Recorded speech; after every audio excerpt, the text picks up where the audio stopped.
দীর্ঘমেয়াদী চিকিৎসা ব্যয় মেটাতে প্রতি বছর নিঃস্ব হচ্ছে ৮৬ লাখ মানুষ, হারাচ্ছে শেষ সম্বল। স্বাস্থ্যসেবা নিশ্চিতে বীমা তহবিল গঠনের পরামর্শ। সময় সংবাদের সঙ্গে আছি আমি নাবিলা সোহার।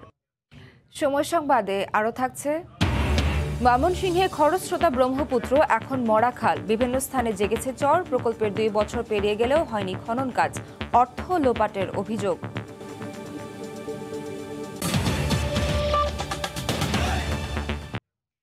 দীর্ঘমেয়াদে চিকিৎসা ব্যয় মেটাতে গিয়ে প্রতি বছর ৮৬ লাখ মানুষ নতুন করে দরিদ্রতার শিকার হচ্ছেন।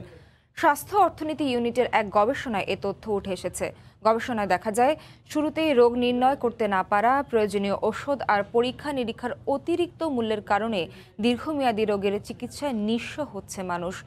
এ অবস্থায় স্বাস্থ্যসেবা নিশ্চিত করে সুরক্ষা তহবিল গঠনের পরামর্শ জনস্বাস্থ্য বিশেষজ্ঞদের। আর স্বাস্থ্য অধিদপ্তর বলছে, সব মানুষকে স্বাস্থ্য বীমার আওতায় আনতে কাজ শুরু করেছেন তারা। নাজমুস সালেহের রিপোর্ট। চুয়াডাঙ্গার দামুড়হুদা উপজেলার গোপালপুর গ্রামের গৃহবধূ লিলি বেগম ৬ বছরের মেয়ে আমরিনের সঙ্গে তার বর্তমান ঠিকানা মহাখালী ক্যান্সার হাসপাতাল। ২ বছর আগে আমরিনের মস্তিষ্কে বাসা বাঁধে মরণব্যাধি ক্যান্সার।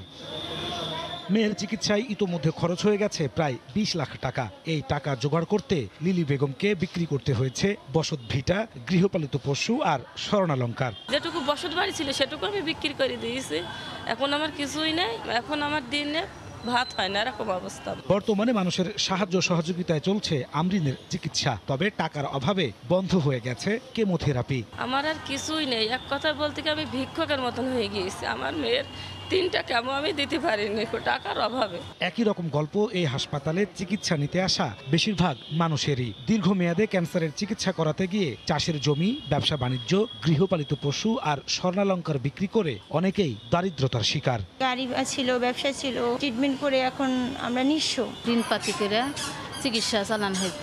স্কুল থেকে কিছু টাকা চাচ্ছে, স্কুল থেকে কিছু টাকা দিচ্ছে আমাকে। আমার ৩ শতক ভিটা বাড়ি ছিল, বিক্রি করে দিয়েছি। স্বাস্থ্য অর্থনীতি ইউনিটের গবেষণা বলছে, চিকিৎসা ব্যয় মেটাতে প্রতি বছর নতুন করে ৮৬ লাখ মানুষ দারিদ্রতার শিকার হচ্ছেন। এজন্য ওষুধ আর পরীক্ষা নিরীক্ষার উচ্চ মূল্যকে দায়ী করে সার্বজনীন স্বাস্থ্য বীমা তহবিল গঠনের পরামর্শ জনস্বাস্থ্য বিশেষজ্ঞদের। দীর্ঘমেয়াদী রোগে ভোগে তাদের কিন্তু একটা বড় অংশ কিন্তু একটা পর্যায়ে ট্রিটমেন্ট নিতে পারে না, কারণ প্রথম দিকে তারা সব টাকা কয়ে ফেলছে। তো এখানে একটা বড় ফান্ড দরকার, এবং সেই বড় ফান্ড ম্যানেজ করার জন্য হয়তো একটা নতুন সিস্টেম গড়ে তুলতে হবে। এ ব্যাপারে ইতোমধ্যে কাজ শুরু হয়েছে বলে জানিয়েছে স্বাস্থ্য অধিদপ্তর। সমস্ত লোকজন একটা ইন্স্যুরেন্সের আওতায় আসবে, সেই ফান্ডটাই তার কিন্তু সাপোর্ট হিসেবে লাগতে পারে, এবং ইন্স্যুরেন্সটাকে এগিয়ে নেওয়া খুবই জরুরি। আমরা সেটা নিয়ে কাজ শুরু করব। বাংলাদেশে কিডনি আর ক্যান্সারের চিকিৎসা করাতে গিয়ে নিঃস্ব হওয়া মানুষের সংখ্যাটাই বেশি। নাজমুস সালেহী, সময় সংবাদ, ঢাকা। অযত্ন আর অবহেলায় একসময়ের দীর্ঘতম খরস্রোতা ব্রহ্মপুত্র এখন পরিণত হয়েছে মরা নদে। নাব্য ফিরিয়ে আনতে ২,৭৬৩ কোটি টাকার ৫ বছর মেয়াদী খনন প্রকল্পের ২ বছর পেরিয়ে গেলেও অগ্রগতি নেই খনন কাজে। নদ খননের কিছুদিনের মধ্যেই বিভিন্ন স্থানে জেগেছে চর। প্রকল্প ঘিরে অর্থ লোপাটের অভিযোগ ব্রহ্মপুত্র রক্ষা আন্দোলনকারী সংগঠনগুলো। তবে ড্রেজিংয়ের বিল আটকে থাকায় খনন কাজে অগ্রগতি নেই বলে জানান প্রকল্প পরিচালক। ২,৮৫০ কিলোমিটার দীর্ঘ ব্রহ্মপুত্র নদকে ঘিরে বৃহত্তম ময়মনসিংহ অঞ্চলের বিশাল একটি জনগোষ্ঠীর জীবন জীবিকা। কালের বিবর্তনে খরস্রোতা এই নদ হারিয়েছে নাব্য। ২০১৯ সালের সেপ্টেম্বরে বিআইডব্লিউটিএ শুরু করে ব্রহ্মপুত্রের ২২৭ কিলোমিটার অংশের খনন কাজ। নদ খনন প্রকল্পে মোট ১৭টি ড্রেজার ব্যবহৃত হলেও একই স্থানে দীর্ঘদিন স্থবির হয়ে পড়ে থাকতে দেখা যায় ড্রেজারগুলোকে। খননের পরও নদের মাঝে নেই হাঁটু জল, চর জেগেছে বিভিন্ন স্থানে। এতে বিঘ্ন ঘটছে যাত্রী ও পণ্যবাহী নৌযান চলাচলে।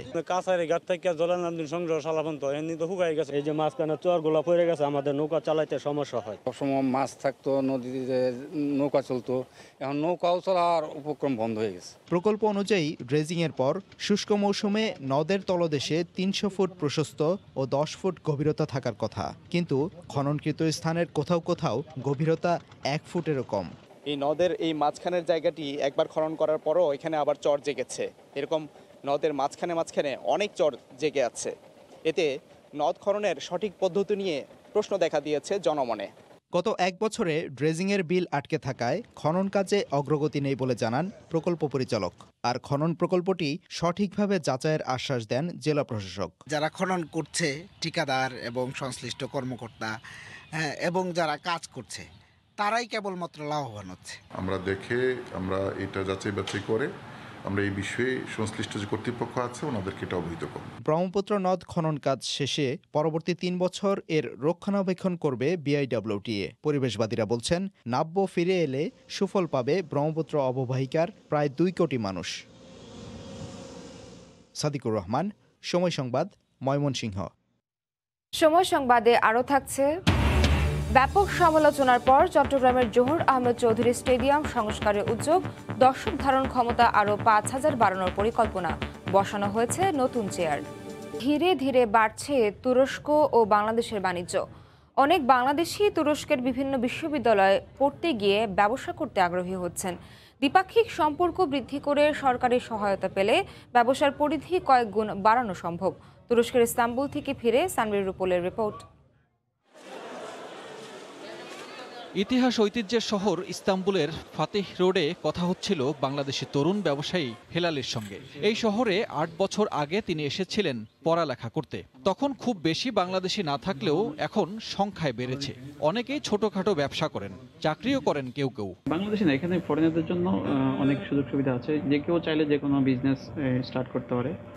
যদিও পরে কিছু টেকনিক্যাল প্রবলেম আছে, এটা হচ্ছে আপনি যদি এজ এ ফরেনার কোনো বিজনেসের লাইসেন্স নিতে হলে মানে আপনাকে 5 জন টার্কিশ কে ওখানে কাজ করাতে হবে। এই ধরনের কিছু টেকনিক্যাল প্রবলেম আছে, কিন্তু কোম্পানি খোলা সহ এক্সপোর্ট ইম্পোর্টের কাজ করা এগুলো ইজি।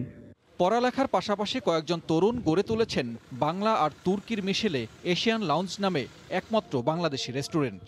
সব মিলিয়ে 1000-2 বাংলাদেশের জন্য এখানেই এখন এক টুকরো বাংলাদেশ।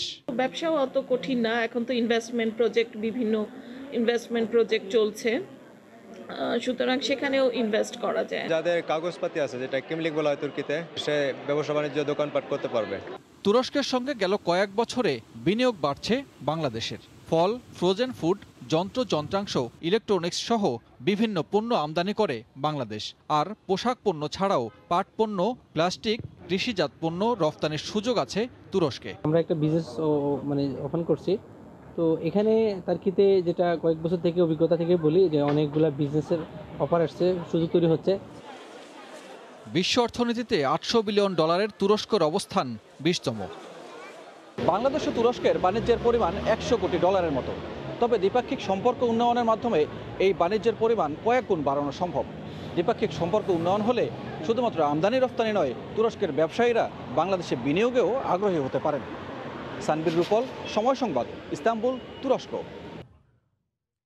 বাণিজ্যিকভাবে চুয়াডাঙ্গায় চারা পদ্ধতিতে তুলা চাষ কৃষকদের মাঝে জনপ্রিয় হয়ে উঠছে। উৎপাদিত তুলার গুণগত মান ভালো হওয়ায় চাহিদাও বেশি।